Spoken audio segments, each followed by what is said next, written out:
जय हिंद दोस्तों, स्वागत है आप सभी का हमारे नोटिफिकेशन की इस श्रृंखला में। आपको बता दें, हाल ही में सेंट्रल बैंक ऑफ इंडिया में सफाई कर्मचारी और सब स्टाफ को लेकर के एक रिक्रूटमेंट का नोटिफिकेशन जारी हुआ है। तो इस वीडियो में मुख्य तौर पर हम उसी की चर्चा करने वाले हैं। हम इसमें आपको जानकारी देंगे कि कौन कौन इसमें अप्लाई कर सकता है। इसके अलावा इसका एग्ज़ाम पैटर्न क्या रहने वाला है, क्या इसका एजुकेशनल क्वालिफिकेशन है, एज क्या मांगी गई है, कितने उम्र वाले इसे अप्लाई कर सकते हैं, या एग्ज़ाम की फ़ीस क्या है। और इसके अलावा जो सबसे इम्पॉर्टेंट है वो ये दोस्तों की जॉब प्रोफाइल क्या है, यानी कि काम क्या रहने वाला है। और इससे भी बढ़कर जो इम्पोर्टेंट रहेगा वो ये कि जैसा आपने थंबनेल में देखा हुआ है, सफाई कर्मचारी एंड सब स्टाफ।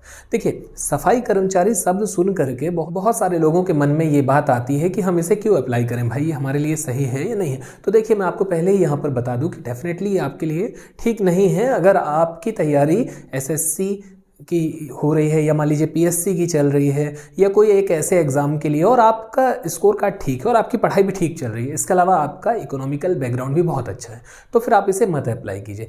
पर हाँ, यदि आप मजबूर हैं, आने वाले 2-4 महीने में आपको लग रहा है कि यार हमें कोई एक पार्ट टाइम जॉब करनी पड़ सकती है। देखिए, बिल्कुल ऑनेस्ट बात आपसे मैं कर रहा हूँ, क्योंकि ये होता है। ये डेफिनेटली अगर आप मध्यम वर्ग से निम्न स्तर वाले परिवार से बिलोंग कर रहे हैं तो निश्चित तौर पर एक ना एक ऐसा जीवन का मोमेंट आता है जहां पर आपको ऐसा लगेगा कि यार अब तो हमें कुछ ना कुछ प्राइवेट देख लेना चाहिए, क्योंकि उम्र बढ़ रही होती है, वैकेंसियां निकलती चली जा रही हैं, उम्र बढ़ रही है, समय निकल रहा है और अब ऐसा लग रहा है कि यार घर से और कब तक पैसे लें।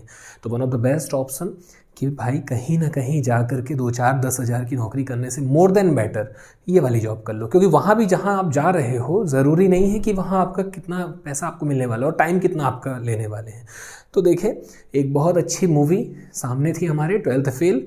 इसके अलावा हमने उनकी स्टोरी भी पढ़ी हुई है, उपन्यास भी है 12th फेल, और उससे हमें जो मोटिवेशन मिलता है, आप देखिए वहाँ पर आईपीएस बनने तक की जो कहानी है चंबल क्षेत्र से निकलने वाले उस छात्र की, आदरणीय मनोज जी, तो वहाँ आप पाएंगे जो इम्पोर्टेंट है कि उन्होंने कहाँ कहाँ काम नहीं किया, आटा की चक्की से लेकर के हर जगह, कभी उन्होंने ये नहीं देखा। तो अगर आपका है ना, ये आपको बताने का मेरा कारण ये है कि मैं आपको एक मोटिवेशन देना चाह रहा हूँ कि भाई कमज़ोर मत समझना इस पोस्ट को भी, जब हाथ में कुछ नहीं है तो यही बहुत है। तो यहाँ आपको ना ये देखना है कि ठहरना नहीं है, आगे बढ़ना है।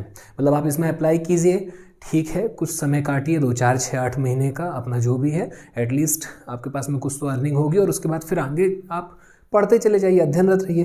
तो चलिए ठीक है, बिना समय गवाए हम इसमें प्रारंभ करें। सबसे पहले तो आपको यहाँ पर बता दें कि ये जो वैकेंसी है ये क्या है। तो आपका सीबीआई यानी कि सेंट्रल बैंक ऑफ इंडिया की वैकेंसी है, और इसमें जो इम्पॉर्टेंट है वो ये कि ये रिक्रूटमेंट जो है ये सफाई कर्मचारी कम सब स्टाफ के लिए है। इसके अलावा नेक्स्ट यदि हम बात करें एग्ज़ाम डेट क्या रहने वाली है, तो देखिए एग्ज़ाम डेट के पहले यहाँ पर आप इसमें कब से लेकर कब तक अप्लाई कर सकते हो। दोस्तों यहाँ बिल्कुल क्लियर कट लिखा हुआ है कि 20 दिसंबर से ये अप्लाई करना आप स्टार्ट कर सकते हैं, 9 जनवरी इसमें लास्ट डेट है।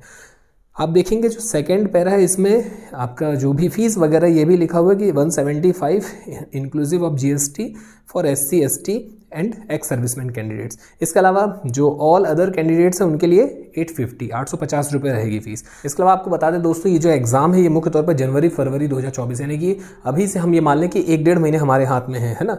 इसके अलावा दोस्तों नेक्स्ट आप देख पा रहे हैं यहाँ पे स्केल ऑफ पे, यानी जो आपका पे स्केल है उसके विषय में है कि आपका कितने से जो मिनिमम पैसा है दोस्तों जो आपको मिलेगा, मिनिमम जो आपका जो सैलरी रहेगी वो 14,500 रुपये।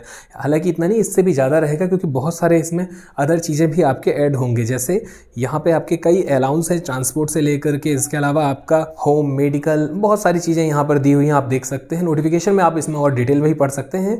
बात की जाए एज लिमिट की तो 18 से 26 वर्ष के युवा इसमें अप्लाई कर सकते हैं, अगर आप 18 से 26 के आयु वर्ग में हैं। इसके अलावा दोस्तों कैटेगरी वाइज जो आयु में छूट है वो भी आपके सामने है, वैसा ही है जैसे कि सेंट्रल के एग्जाम में रहता है, यानी कि एससी एसटी के लिए 5 वर्ष और ओबीसी के लिए 3 वर्ष। नेक्स्ट एजुकेशनल क्वालिफिकेशन के विषय में आपको बता दें कि जो मिनिमम एजुकेशनल क्वालिफिकेशन है दोस्तों वो आपका 10th होना चाहिए। 10वीं यदि आप पास में तो आप इसमें अप्लाई कर सकते हैं, सिर्फ 10th इसमें मांगा गया है। और उम्र दोस्तों बहुत इंपॉर्टेंट है, 18 से 26। नेक्स्ट है, बात की जाए यहाँ पर कि सिलेक्शन प्रोसेस कैसा रहने वाला है, तो देखिए ऑनलाइन एग्ज़ाम होगा। इसके अलावा ऑनलाइन एग्ज़ाम के बाद आपका यदि आप उसमें पास होते हैं तो आपका एक लोकल लैंग्वेज टेस्ट भी होगा। अब देखिए दोस्तों, जो आपका एक जो एग्ज़ाम होगा इसमें कौन कौन से सब्जेक्ट से क्वेश्चन आएंगे वो सब यहाँ पर दिया हुआ है कि भाई इंग्लिश लैंग्वेज रहेगी 10 मार्क्स की, इसके अलावा general awareness 20 marks, elementary arithmetic ये आपका 20 मार्क्स, और जो आपका रीजनिंग है दोस्तों ये भी 20 मार्क्स। तो इस तरीके से आपने देखा 70 मार्क्स का रहेगा और 90 मिनट्स का आपके पास में टाइम होगा। नेक्स्ट है, जब आप इसको क्वालिफाई कर ले जाएंगे तो इसके बाद आपका एक टेस्ट होगा local language test. Local language test होगा 30 मार्क्स का और 30 मिनट्स का उसमें टाइम रहेगा।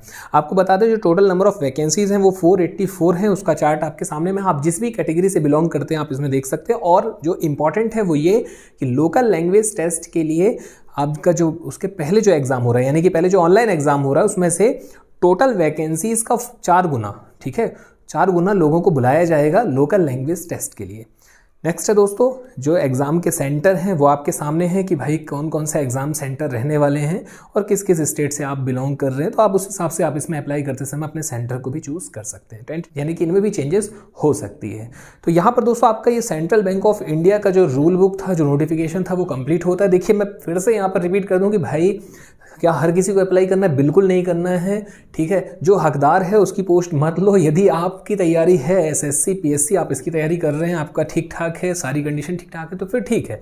पर हाँ, यदि आपको लगता है कि भाई कहीं ना कहीं प्राइवेट जॉब तो करनी ही पड़ेगी अभी, या हमें समय लग सकता है इस तैयारी में, इस यात्रा में 3-4 वर्ष का, तो उसके लिए ठीक है एक पार्ट टाइम के तौर पर आपके पास में, क्योंकि इसमें देखिए हॉलीडेज़ में आपको छुट्टी मिलेगी, बैंक में जैसा टाइम वैसा आपको काम है, उतने ही टाइम तक आपको ठहरना है, इत्यादि इत्यादि। तो चलिए ठीक है, आज आपसे विदा लेते हैं। मुलाकात जल्द ऐसे ही किसी इंपॉर्टेंट नोटिफिकेशन के साथ। धन्यवाद। जय हिंद, जय भारत।